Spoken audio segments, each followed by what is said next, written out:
The last time you heard about Halo 4 was probably a long time ago, and that's not your fault. This game isn't really talked about outside of a few tweets and its last cutscene. My name is Spencer, and today I wanted to talk about a game lost to time, its successes and shortcomings, and why this game feels different to me now as an adult than it did when I played it as a kid in 2012, and why that makes this game better.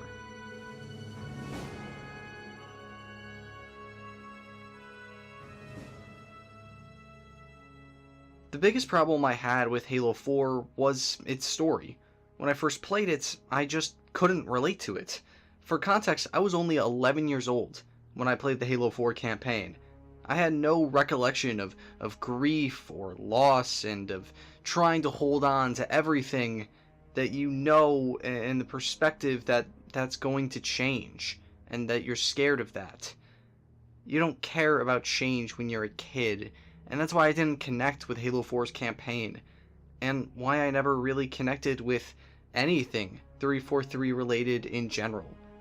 Now I've matured and grown up, and I've actually noticed that Halo 4's campaign has the best message.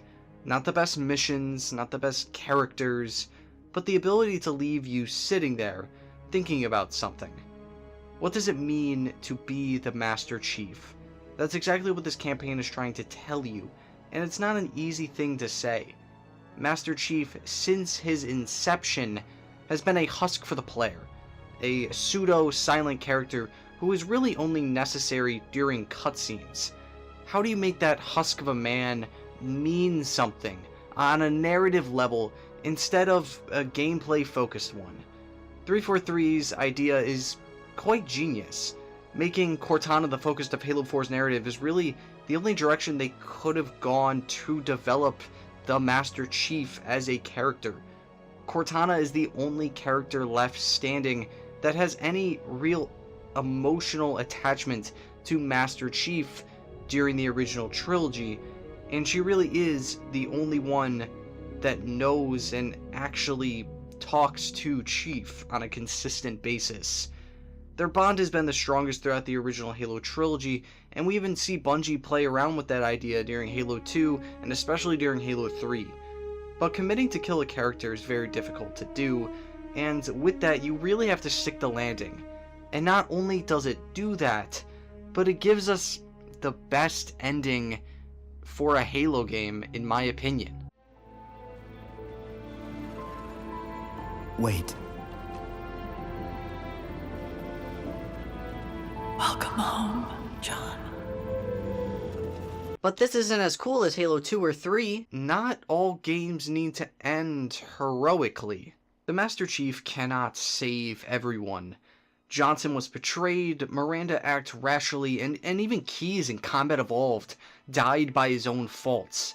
Chief had no way of saving them, but he did save humanity, multiple times over, across the entire lore. And here, he is falling, over and over again. It's a story about holding on to something, even though you know it's eventually going to leave. And the pain of denying that realization until the end, it crushes you. It's quite literally a story every person on Earth can relate to if you have been through hardship. And to humanize the Master Chief the way 343 did in their first outing is nothing short than a miracle. I believe this campaign has a lot of flaws. The mission design is a little lackluster and the pacing is a little strange, but God, does the moments that it needs to hit.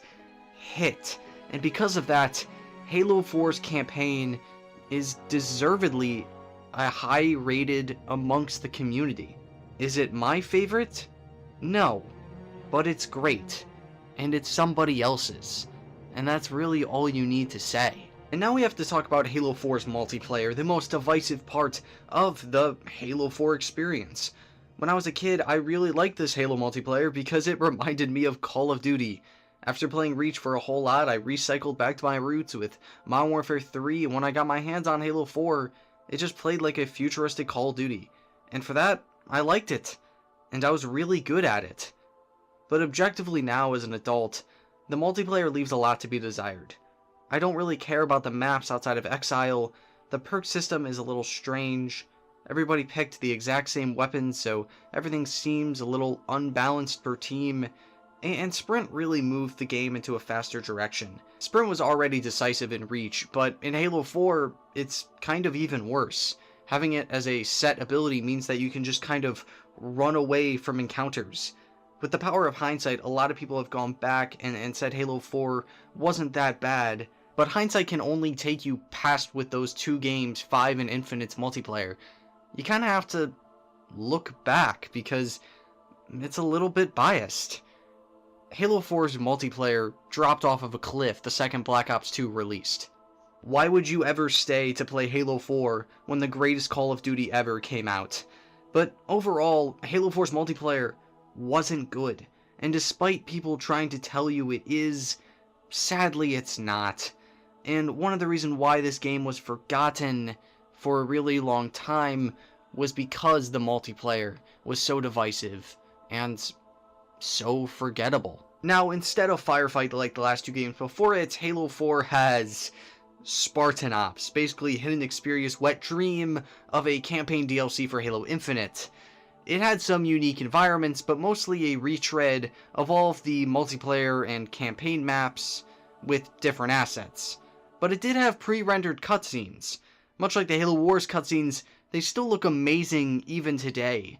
These dungeons are small, and there's no real creativity outside of wave defense or hit a button. It does get a little creative towards the back half, but when you have 50 missions and maybe only 6 of them are good, there's a reason we never got a Spartan Ops 2, and that's all I gotta say, honestly.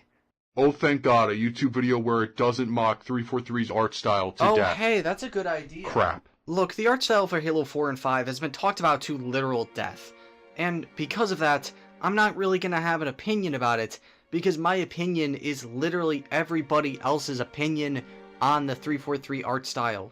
It's bad. Period. It was bad when it first came out, it was bad in Halo 5, and they saved it in Halo Infinite at the end by just returning it to normal. They ruined iconic looks like the Master Chief, the assault rifle, the battle rifle, the grunts, the elites. Every single thing about this version of the Halo art style is insulting to classic fans, and everything around it.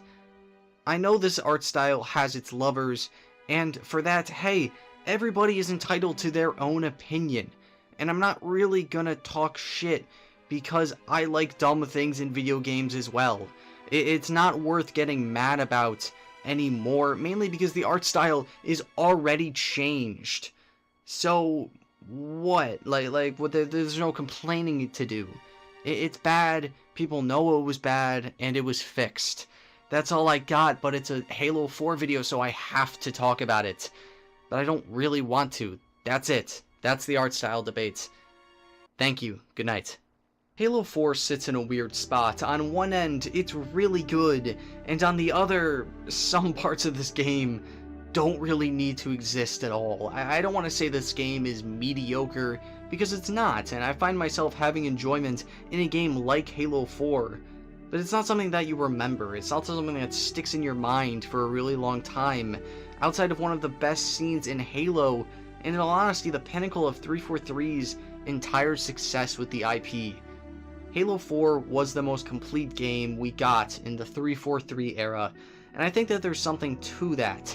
Actually taking your time and releasing your game, not underdeveloping it or underbaking what they release. They had a vision for Halo, and regardless of what you and I think, it's a Halo game, and it's a pretty good one at the end of the day.